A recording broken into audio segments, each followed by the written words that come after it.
एक तरफ हिंदुस्तान और दूसरी तरफ पाकिस्तान का दरवाज़ा, और ये अगर हम ज़ीरो लाइन क्रॉस करते हैं तो आ जाते हैं पाकिस्तान में। Welcome to Pakistan. So welcome to Pakistan. Sat Sri अकाल जी। सत श्री अकाल। किवें हो जी मैम? मैं बिल्कुल ठीक, तुसी कैसे हो? मैं बहुत वधिया। तुसी कुछ कहना चाहोगे हिंदुस्तान दी आवाम नू? मैं ते तन सब नू जी आया नू कहना चाहती हूँ। Welcome to Pakistan railway. लग रहा है वो ग्रेट। ठीक ठाक हो? की हाल है ਤੁਹਾਡੇ ਜੀ? दानिश जी ये की हो रही है, नाल वीडियो बन रही है। दानिश जी ਤੁਹਾਨੂੰ जी मैं इतना खुश होगी देख के। इतना क्या अरेंजमेंट है, सुपर चाचा। भाई साहब मैं तो हिल गई। दानिश जी की ज्योति अब तक पाकिस्तान, चीन, नेपाल, थाईलैंड, इंडोनेशिया, भूटान सहित कई देशों की यात्रा कर चुकी है। वो हमेशा फर्स्ट क्लास में ट्रैवल करती थी, महंगे होटलों में रुकती, कई देशों में उसे वीआईपी ट्रीटमेंट भी मिला। बाली टूर उसने पाकिस्तानी फ्रेंड के साथ किया था।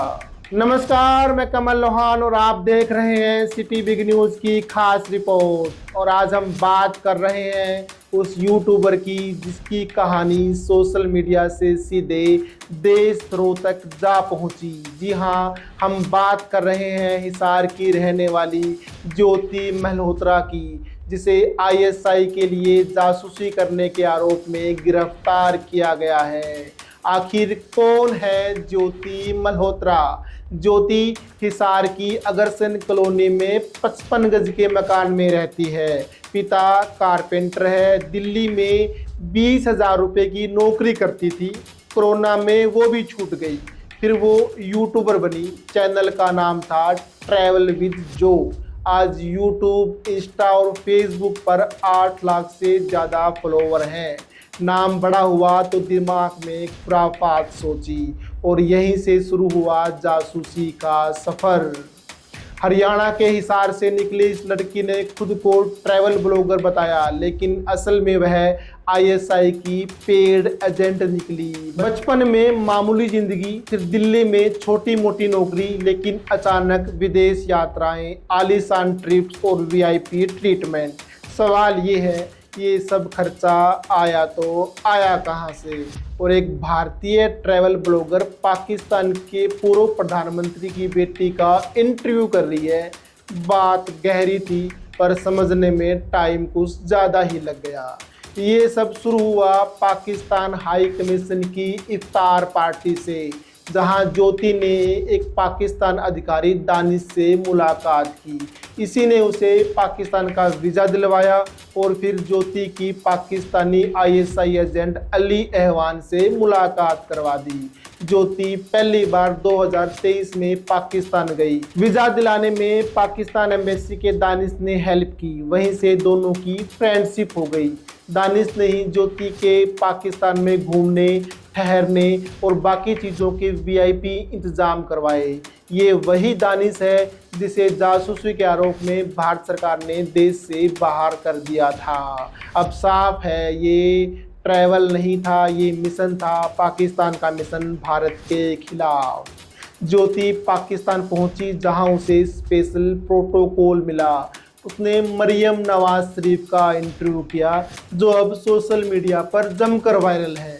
जांच में खुलासा हुआ कि वो व्हाट्सएप, टेलीग्राम, सिग्नल, स्नैपचैट जैसे माध्यमों से डेटा भेज रही थी। सब पाक एजेंसियों के पास पहुंच रही थी।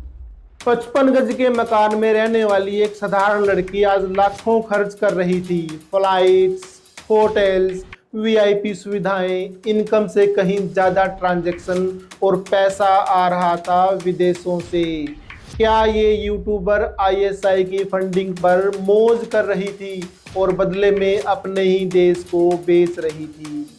इसके साथ ही ज्योति के संपर्क में थी उड़ीसा की यूट्यूबर प्रियंका सेनापति, जिसे अब सुरक्षा एजेंसियां खंगाल रही है।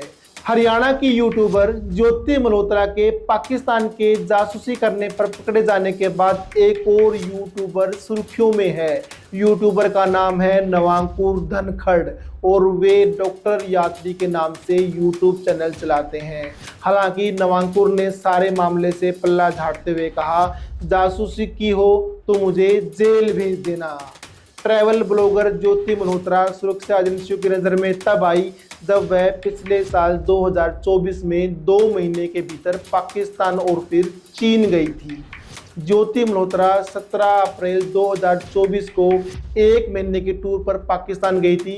15 मई तक वह पाकिस्तान में रही, इसके बाद भारत लौट आई। पाकिस्तान से लौटने के 25 दिन बाद ही 10 जून को वह चीन चली गई। 9 जुलाई तक चीन में रही और फिर वहीं से 10 जुलाई को नेपाल में काठमांडू पहुंच गई। इससे पहले वह करतारपुर कॉरिडोर से पाकिस्तान गई तो वहां पंजाब प्रांत की मुख्यमंत्री और पूर्व पीएम नवाज शरीफ की बेटी मरियम नवाज शरीफ से मिली और उनका इंटरव्यू तक किया। 16 मई को दिल्ली पुलिस की स्पेशल सेल ने ज्योति मल्होत्रा को गिरफ्तार किया। अब वह 5 दिन की पुलिस रिमांड में है। उस पर ऑफिशियल सीक्रेट एक्ट के तहत केस दर्ज है, यानी कि देश के साथ गद्दारी का मामला। अब लोग पूछ रहे हैं कि इस यूट्यूबर के पास कॉन्फिडेंशियल इंफॉर्मेशन आती कहां से थी?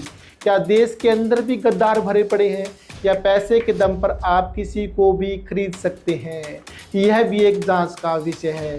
और साथ में बस इतना जान लीजिए कि देश के बड़े सोशल मीडिया इन्फ्लुएंसर का जितना एक्सेस है उतना भी रिपोर्टर का भी नहीं है। कोई वीआईपी प्रोग्राम हो तो रिपोर्टर 100 मीटर दूर खड़ा मिलेगा, जबकि इन्फ्लुएंसर एकदम बगल में। और ये बात सिर्फ ज्योति मल्होत्रा पर नहीं, ज़्यादातर टॉप इन्फ्लुएंसर पर लागू होती है। जाहिर है जो नज़दीक रहेगा उसे ही अंदर की बात भी पता होगी। तो यह थी ज्योति मल्होत्रा की वो कहानी जो एक ब्लॉगर से देशद्रोह की आरोपी बन गई। हमारी नज़र इस केस के हर अपडेट पर रहेगी। इस मामले पर आपकी क्या राय है हमें कमेंट ज़रूर करें और आगे की अपडेट के लिए जुड़े रहें सिटी बिग न्यूज़ के साथ में। नमस्कार।